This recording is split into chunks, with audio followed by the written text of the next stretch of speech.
Hello everyone, তোমরা সবাই কেমন আছো? আশা করি অনেক ভালো আছো। আমিও অনেক ভালো আছি। মাই সিম্পল লাইফস্টাইলে তোমাদের অনেক অনেক ওয়েলকাম আর ভালোবাসা জানিয়ে আজকে ব্লগটা শুরু করছি। তো এর আগের ব্লগটা তো এখানেই শেষ করেছিলাম, তো দেখতেই পাচ্ছ। তো আমি তোমাদের বলেছিলাম যে আমি আলপনা প্রতিযোগিতায় অংশগ্রহণ করেছি। তো অলরেডি আমার আলপনা দেওয়া শুরু হয়ে গেছে। আর আমার জীবনে এটা প্রথমবার আমি কোনো কম্পিটিশানে পার্টিসিপেট করলাম, কেননা আমার স্কুল লাইফেও আমি কখনো কোনো দিনও কোনো কম্পিটিশানে পার্টিসিপেট করিনি। তো অভিজ্ঞতা অনেকটাই ভালো, কেননা যেহেতু আমি আলপনা প্রতিযোগিতায় তৃতীয় স্থান অধিকার করেছি, তো আমার সত্যি অনেক ভালো লাগছে, কেননা জীবনে প্রথমবার কোনো কিছুতে পার্টিসিপেট করলাম আর কোনো কিছু হতে পেরেছি। তো সত্যি অনেকটাই ভালো লাগছে। আর আমার পাশাপাশি আরও অনেক কম্পিটিশানে অনেকেই পার্টিসিপেট করেছিল কম্পিটিশানে। তো তারাও অনেক সুন্দর সুন্দর আলপনা কিন্তু দিয়েছে, তো সেটাও ভিডিও তোমাদের সাথে শেয়ার করব। আর আলপনার পরে হয়েছিল আমাদের অঙ্কন প্রতিযোগিতা। তো এই দেখো, এই যে আমার আলপনার ফাইনাল লুকটা। তো ভালো লাগলে অবশ্যই একটা কমেন্ট করে জানিও।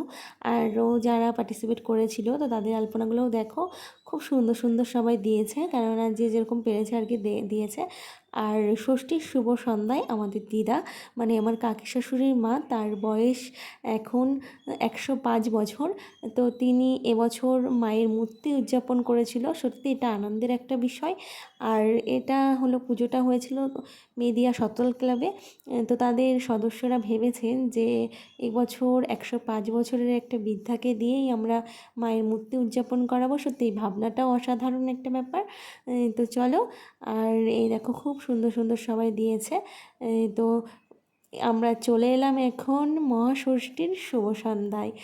তো এখানে দেখো ফিতে দেওয়া হয়েছে। তো দিদা কিন্তু এখন ফিতে কেটে মণ্ডপে প্রবেশ করবে, তারপরে মায়ের মূর্তি উদযাপন করবে।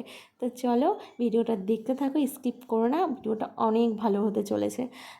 আর এটা হলো সপ্তমী পুজোর দিন যে পুজো হবে, সেই পুজোর সব কিছু গোছানো হচ্ছে আর কি, রেডি করা হচ্ছে। তো এই দেখো দিদার কিন্তু ফিতে কাটা।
তো এখন চলে এলাম সপ্তমীর শুভ সন্ধ্যায়। তো এই যে বাচ্চাটা তোমরা দেখছো, তো এই বাচ্চাটা আবৃত্তিতে তৃতীয় স্থান অধিকার করেছিল। তো ওকে আমি একটু পুরস্কৃত করলাম। তারপরে আমার পালা।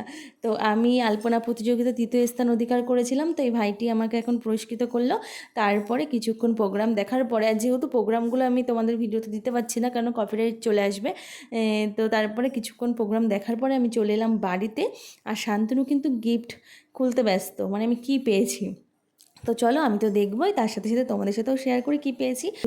পুরস্কার পেয়ে আমার তো অনেক ভালো লাগলো, আমি অনেক আনন্দিত, অনেক গর্বিত। তো দেখো প্লেটটা কেমন লাগছে তোমরা জানিও। তো আজকের ভিডিওটা এখানেই রাখছি, দেখা হবে নেক্সট ব্লগে। ততক্ষণ তোমরা সুস্থ থেকো, ভালো থেকো, সাবধানে থেকো।